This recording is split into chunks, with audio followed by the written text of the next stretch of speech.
پیارے مسلمانوں، ایک دن دنیا سے انتقال ہونا ہے، ہمیں دنیا سے جانا ہے، ہر حال میں جانا ہے۔ جو آیا ہے دنیا میں اس کو مرنا ہے اور یہاں سے اس کو فنا ہونا ہے۔ قبر کا حال کہتے ہیں نا، کوئی بزرگ لوگ ہم بھی سنتے ہوئے آ رہے ہیں بچپنے سے کہ قبر کا حال مردہ جانے۔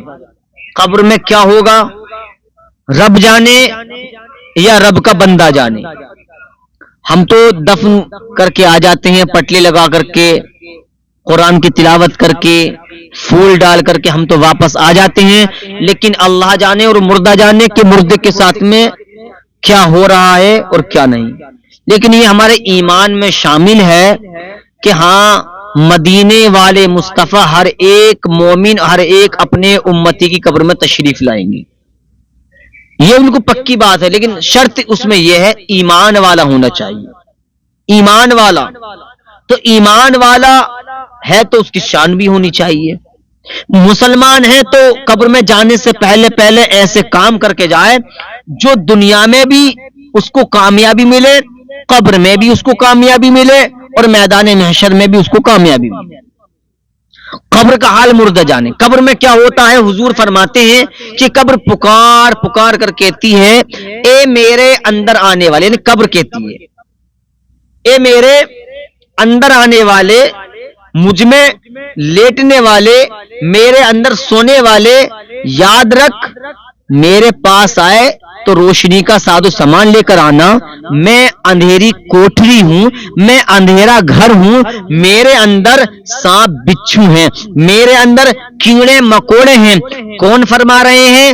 عبداللہ کے جگر کے ٹکڑے، سیدہ آمنہ کے بیٹے، عبد المطلب کے پوتے، سیدہ طیبہ عابدہ زاہدہ، سیدہ فاطمہ زہرا رضی اللہ تعالی عنہا کے بابا، حسنین کریمین کے نانا فرماتے ہیں کہ قبر یہ الفاظ پکار پکار کر کہتی ہے، ایک قبر میں آنے والے، میں کیڑے مکوڑوں کا گھر ہوں، میرے اندر زہریلے زہریلے کیڑے ہیں، جانور ہیں، اگر میرے اندر آئے تو روشنی کا ساز و سامان لے کر آنا۔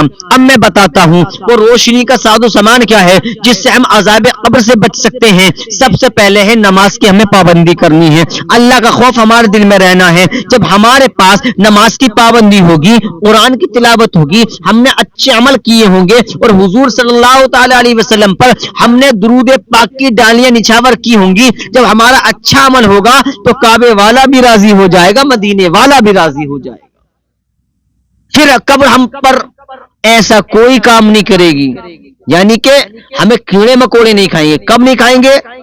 اگر ہم نے اللہ اور اللہ کے رسول کے مطابق اپنی زندگی گزاری۔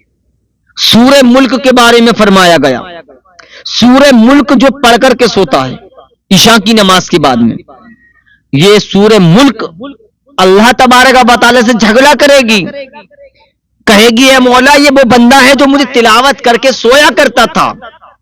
میں ایک سورت کا مقام بتا رہا ہوں، سورہ ملک کی شان بتا رہا ہوں، اس کلام پاک کی شان بتانے لگا ہوں جس پر اللہ تبارک و تعالی ایک حرف پڑھنے پر اپنے بندے کو 10 نیکیاں عطا فرماتا ہے۔ سورہ ملک کے بارے میں فرمایا گیا، علماء فرماتے ہیں جب بندہ مومن جو اس کی تلاوت کیا کرتا تھا وہ اللہ تعالیٰ سے جھگڑا کرے گی، اے مولا میں اس کی طرف سے سفارش کرتی ہوں، اے مولا تو اس بندے کو بخش دے، یہ میری تلاوت کر کے سویا کرتا تھا۔ جب ہمارے پاس سورہ ملک کا یہ خزانہ ہمارے پاس ہوگا، اچھے عمل والا خزانہ ہمارے پاس ہوگا، تو انشاءاللہ تعالی ہماری قبر بھی روشن ہو جائے گی، ہماری آخرت بھی روشن ہو جائے گی۔ لیکن ہمیں سورہ ملک کی تلاوت کب کرنی ہے؟ عشاء کی نماز سے فارغ ہونے کے بعد۔ ہمیں چاہیے کہ قبر کا ہمارے دل میں خوف رہے، ایک دن مرنا ہے، اس دنیا کو ہمیں چھوڑنا ہے، سب سے لمبا سفر ہمیں قبر میں کرنا ہے، اور کتنا لمبا کوئی نہیں بتا سکتا۔ البتہ بس اتنا تو کہہ کر کے بات ختم ہو سکتی ہے کہ جب تک قیامت نہیں آئے گی جب تک سونا ہے، لیکن کوئی یہ نہیں کہہ سکتا 1000 سال کے بعد تم اٹھ جاؤ گے یا 2000 سال کے بعد تم قبر سے اٹھا لے، یہ کوئی نہیں کہہ سکتا گارنٹی کے ساتھ۔ اللہ تعالی ہم سب کو عذاب قبر سے محفوظ رکھے اور قرآن کی تلاوت کرنے اور عشاء کی نماز کے بعد میں پابندی سے سورہ ملک کی تلاوت کرنے کی اللہ تعالی ہم سب کو توفیق عطا فرمائے۔